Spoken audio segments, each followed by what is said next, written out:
বন্ধুরা, বাংলায় একটা কথা আছে, দাদার জমিদারি, বাবার দেয়াল বাড়ি, আর ছেলের হাতে ফুটো হাড়ি। হ্যাঁ বন্ধুরা, ব্রাজিলের ঠিক অবস্থাটা এখন এই রকমই।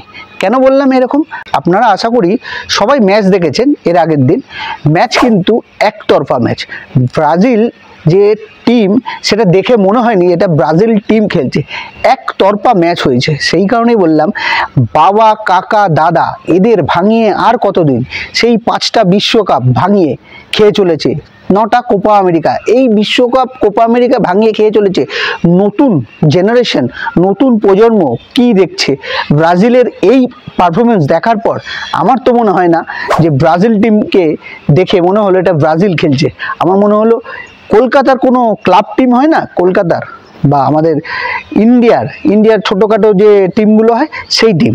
যাই হোক বন্ধুরা, এবার আসি আলোচনায়। এই যে ম্যাচটা দেখলাম, আর্জেন্টিনা অধিপত্য একচেটিয়া। আর্জেন্টিনাকে লাস্ট হারিয়েছিল 2019-এ, তারপর দিয়ে ব্রাজিল আর্জেন্টিনাকে হারাতে পারেনি।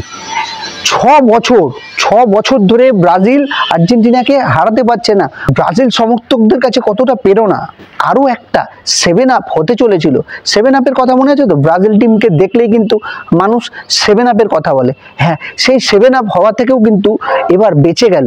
কারণ যে খেলাটা খেলেছে আর্জেন্টিনা, পুরো টিম, মেসিবিহীন যে টিম এত সুন্দর খেলেছে, মানে বলার বাইরে। ডিপল যদি এই আর্জেন্টিনা টিমের অস্ত্র বা মাঝমাঠ কেউ শাসন করে থাকে, সে হচ্ছে ডিপলের যে অসাধারণ পাসিং, থ্রু পাসিং, টাচ, সারা মাঝমাঠ জুড়ে যে বল, মানে ডিফেন্স সেরা যে থ্রু পাসগুলো পাঠায়, লং পাস, অসাধারণ। এই টিমটার বলতে গেলে ইঞ্জিন বা হৃদয় কিন্তু এই ডিপল।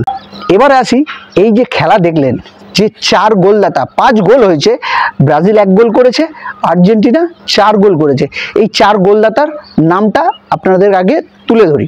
প্রথমেই 4 মিনিটের মাথায় দলকে এগিয়ে দেয় অ্যালভারেস, তারপর 12 মিনিটের মাথায় গোল করে গোলের ব্যবধান বাড়ায় ফার্নান্ডোস, 37 মিনিটের মাথায় 3 নম্বর গোল করে ম্যাকলানেন, এবং 71 মিনিটে 4 নম্বর গোলটি করে জি সিমোয়ান। ব্রাজিলের হয়ে একমাত্র গোলটি করেন কুনহা। তো বন্ধুরা, বুঝতে পারছেন, মানে ব্রাজিল টিমটাকে দেখে মনে হচ্ছিল, খেলা দেখে মনে হচ্ছিল যে তারা যেন, মানে বলে না, যুদ্ধে ঢাল তরোয়াল নিয়ে গেছে, আর কিছু নেই, এরকম টাইপের। ব্রাজিল টিমকে দেখে ব্রাজিল টিম মনে হচ্ছিল না। ব্রাজিল টিমের যে একটা ঐতিহ্য, এত বড় বড় ফুটবলার ব্রাজিলের, পেলের কথা থেকে শুরু করে বলুন, রোনাল্ডো, রোনাল্ডিনো, কাফু, কাকা, রিভালডো, এত বড় বড় প্লেয়ার যারা ব্রাজিলে খেলেছে, তারা আজকে যদি এই ব্রাজিল টিমটাকে দেখে, তাদের কি মনে হবে জানেন তো? তারা মনে করবে যে এই ব্রাজিল টিমে আমরাও খেলেছি, আর এই ব্রাজিল টিমে এখন খেলছে।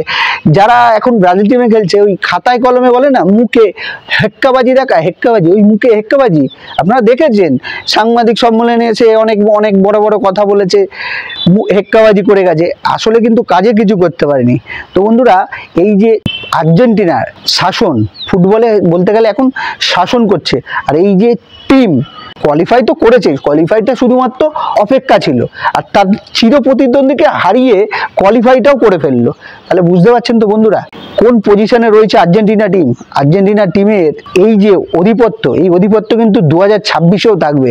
2026-এর ওয়ার্ল্ড কাপ মেসি যদি খেলে, জানি না মেসি খেলবে কিনা, কারণ মেসি বিহীনই এই টিম, আর মেসি খেললে তখন এই টিমটার কি জায়গায় দাঁড়াবে সেটাই খালি দেখার অপেক্ষায়।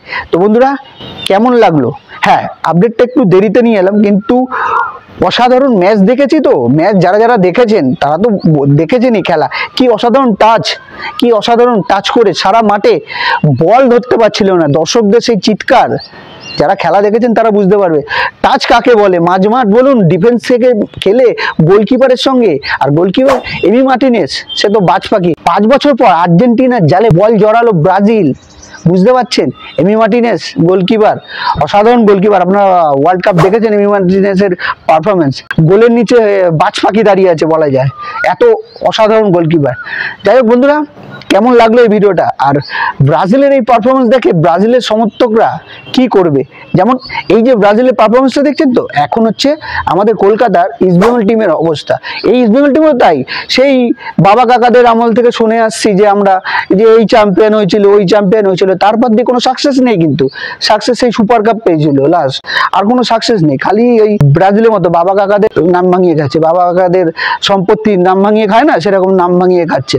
তাই বন্ধুরা বলছি, পারফরমেন্স সব থেকে বড় কথা।